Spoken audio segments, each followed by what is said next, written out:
शहर जालना स्थानिक स्वराज्य संस्थेच्या विधान परिषद निवडणुकीत महाविकास आघाडीच्या अधिकृत उमेदवार देवयानी डोणगावकर यांनी अचानक माघार घेतली आहे। देवयानी डोणगावकर यांनी माघार घेण्यामागे वैयक्तिक कारण असल्याचे सांगितले जात असले तरी महाविकास आघाडीसाठी हा मोठा धक्का मानला जात आहे।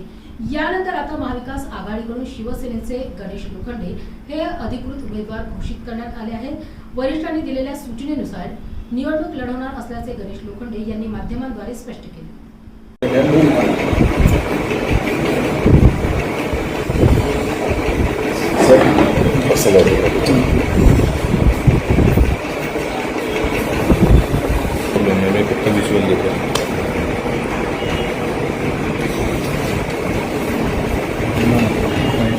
काय कारण होतं? तुम्ही लढणार होता, जिंकणार होता, सगळा दावाही केला होता, सांग। सुरुवातीलाच ज्यावेळेस उमेदवारी आमची जाहीर केली, अंबादास दानवेंनी मला माझ्या मिसेसचा फोटो मागवला आणि मी तो देत असतानाच सांगितलं की मी पाठवतोय, परंतु पर्यायी उमेदवार तुम्ही भरून ठेवा। माझ्या नावावरती एक झालं असतं की मला थोडंसं शिंदेच्या गटातली जी मतं आहेत ती मला मिळतील असं माझ्या अपेक्षित होतं, कारण की जिल्हा परिषदेच्या निवडणुकीच्या दरम्यान माझे असे प्रयत्न होते की भारतीय जनता पार्टीला बाजूला ठेवून ह्या जिल्ह्यात शिवसेनेचं प्राबल्य पूर्वीपासून होतं तर ते कायम ठेवण्यासाठी आपण प्रयत्न करावे। तर मला अशी खात्री होती की ते मला प्रत्यक्ष मदत करतील, परंतु त्यांचं काल परवापासून ज्या पद्धतीनं पॅचअप चालू आहे त्यांची मदत या ठिकाणी मिळण्याची शक्यता दुरापास्त झालेली आहे। आणि असं ही फक्त निवडणूक बिनविरोध होऊ द्यायची नाही म्हणून आमचे 2 फॉर्म्स होते, तर ते 2 फॉर्म पैकी निवडणुकीची शक्यता आता एकंदरीत सगळी निवडणूक जर आपण पाहिली तर ही खर्चिक निवडणूक होती आणि त्याच्यातनं काही निघत असेल निकाल तरच ती निवडणूक लढण्यात अर्थ होता। ज्या दिवशी माझी उमेदवारी फायनल झाली किंवा जाहीर केली पक्षाने, त्याच्या दुसऱ्या दिवशी औरंगाबाद जिल्हा मध्यवर्ती सहकारी बँकेच्या निवडणुका लागल्यात आणि तिथं मी आणि माझी पत्नी दोघंही संचालक आहेत, मी सहकारात काम करणारा कार्यकर्ता आहे।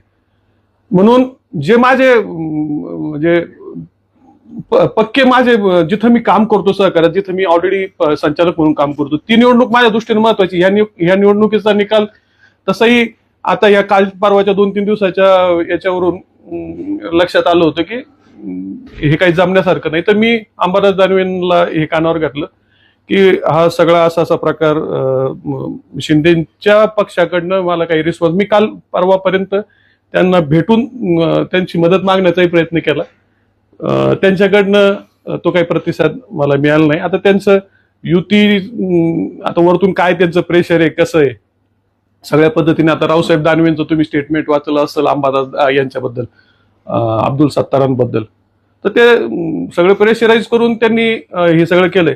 मलाही माझ्या कारखान्याला आज मला नोटीस मिळाली 79ची, माझं संचालक मंडळ बरखास्त करायची। 1 तारखेच्या आउटवर्ड मध्ये प्रादेशिक सहसंचालक साखर नीती काढली, ती 1 तारखेला नसेल काढली, 2-3 तारखेला काढली आणि मला ती आज मिळाली।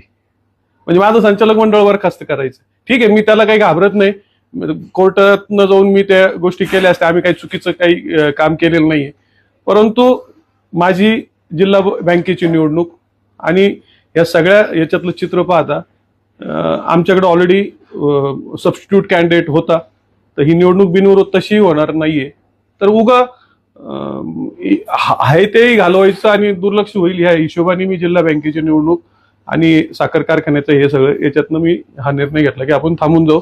हे करण्यापूर्वी मी श्रेष्ठींच्या नोटीस दिली कारखान्याची भाजपने।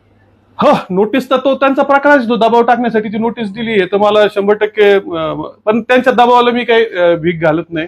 असे मी ते आम्ही काही चूक केलंच नाही तर त्याची उत्तरं देऊ, पण त्यांचा तो टायमिंग जो आहे तो दबाव टाकण्याच्या प्रकाराचाच तो टायमिंग आहे।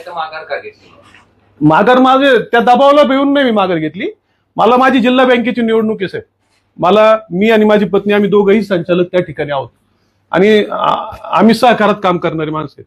ज्या दिवशी माझी उमेदवारी जाहीर झाली त्याच्या दुसऱ्या दिवशी जिल्हा बँकेची निवडणूक लागली आणि मला जिल्हा बँकची निवडणूक ही महत्वाची आहे। माझ्या कुटुंबातले सदस्य गेल्या 30-40 वर्षापासून त्या जिल्हा बँकेत काम करतात आणि म्हणून मग दोन्ही निवडणुका मला एका वेळेस लढणं शक्य नव्हतं, म्हणून मी विनंती केली की आपला पर्यायी जो उमेदवार आहे लोखंडे त्यांचा फॉर्म ठेवा, माझा विड्रॉ करून घ्या निवडणुकीचा निकाल कसाही झाला तरी तो एकच लागणार आहे, म्हणून मी तशी विनंती केली, त्यांच्या कानावर घातलं आणि माझा फॉर्म पत्नीचा मी विड्रॉ करून घेतला. अंबादास दानवेंचं असं म्हणणं आहे की त्यांनी माघार घेतली की नाही मला माहित नाही, पण अख्ख्या पक्षाने आम्ही आमचा उमेदवार बदललेला आहे, हा आमचा नवा अधिकृत उमेदवार. हो हो हो आहेत. मी माझी नाव जाहीर करण्याच्या आधीच मी अंबादास दानवेंना विनंती केली होती की पर्यायी उमेदवार ठेवा किंवा मला पर्यायी उमेदवार राहू द्या, तो मुख्य उमेदवार ठेवा. पण त्यांनी मला उमेदवार म्हणून घोषित केला आणि दुसरा आमचा पर्यायी उमेदवार होता. एबी फॉर्मवर दोघांचेही आमची नावं होते. माझा फॉर्म जर उडाला काही टेक्निकल कारणामुळे किंवा माझ्या विड्रॉलमुळे, तर ते पर्यायी उमेदवार राहणार होते आणि ते आमचे पर्यायी उमेदवार आहेत. जिल्हा बँकेत जे झालं त्याचा बदला घ्यायचा होता पक्षाशी तुम्हाला जिल्हा परिषदेत जिल्हा परिषदेत. नाही, जिल्हा परिषदेत माझा प्रयत्न होता भाजपला बाजूला ठेवायचा, तोच प्रयत्न आताही होता, पण आता ते गणित जुळत नव्हतं.